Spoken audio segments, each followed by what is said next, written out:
সোহরাওয়ার্দী উদ্যানে শিবিরের সহযোগী সংগঠন সাইমুম শিল্পী গোষ্ঠীর জুলাই জাগরণ সাংস্কৃতিক উৎসবের তৃতীয় দিনে ভিড় দর্শনার্থীদের।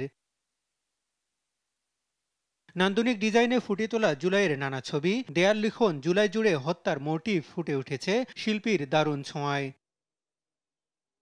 ফেসিবাদের নির্যাতনের প্রতীক আয়নাঘর দেখতে দীর্ঘ সারি সাধারণ মানুষের। প্রতীকীয় আয়নাঘরের অন্ধকার প্রকোষ্ঠে শেখ হাসিনার নির্মমতা কিছুটা উপলব্ধি পাওয়া যায় বলে মনে করছেন দর্শনার্থীরা। সে আয়নাঘরের যদি 1 সেকেন্ডও থাকার কথা না এখানে, সেই জায়গাতে মাসকে মাস, বছরকে বছর, বছরের পর বছর যারা আটকে ছিল আসলে তাদের জন্য ব্যাপারটা তো অনেক টাফ ছিল। কিভাবে তিলে তিলে মেরে ফেলা যায়, একেবারে না মেরে কিভাবে শাস্তি দিয়ে মেরে ফেলা যায় সেটার প্রতিশ্রুতি আমরা দেখলাম। 2 মিনিট থাকতে পারে না এখানে।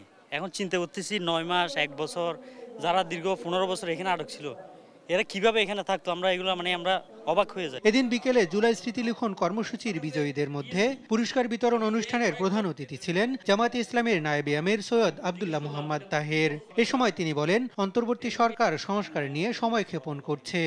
বাংলাদেশের স্বাধীনতা সার্বভৌমত্বকে অক্ষুণ্ণ রাখার জন্য যা কিছু প্রয়োজন এই সরকারকে সেটি করতে হবে, না হলে জনগণের সাথে বিশ্বাসঘাতকতা হিসাবে, শহীদদের সাথে বিশ্বাসঘাতক হিসাবে, যারা রক্ত দিয়েছেন, ত্যাগ করেছেন, তাদের সাথে বিশ্বাসঘাতক হিসাবে ইতিহাস আপনাদেরকে চিহ্নিত করবে। জুলাইয়ের পরে কিছু মানুষ বিভক্তি তৈরি করছে বলে অভিযোগ করেন শিবির সভাপতি। যারা শহীদ হয়েছে তাদের মূল আশা ছিল এই সমাজে চূড়ান্তভাবে বৈষম্যের অবসান ঘটবে, এই সমাজ থেকে অন্যায় অবিচার চূড়ান্তভাবে বিলোপ হবে এবং এই সমাজ এমন একটি নয়া স্বরূপে প্রতিষ্ঠিত হবে যার মধ্য দিয়ে অদূর ভবিষ্যতে কেউ ফ্যাসিস্ট হতে চাইলেও সেই সুযোগ তার জন্য থাকবে না। সব ষড়যন্ত্র মোকাবেলা করে বৈষম্যহীন সমাজ গঠনে শিবির কাজ করে যাবে বলেও জানান নেতারা।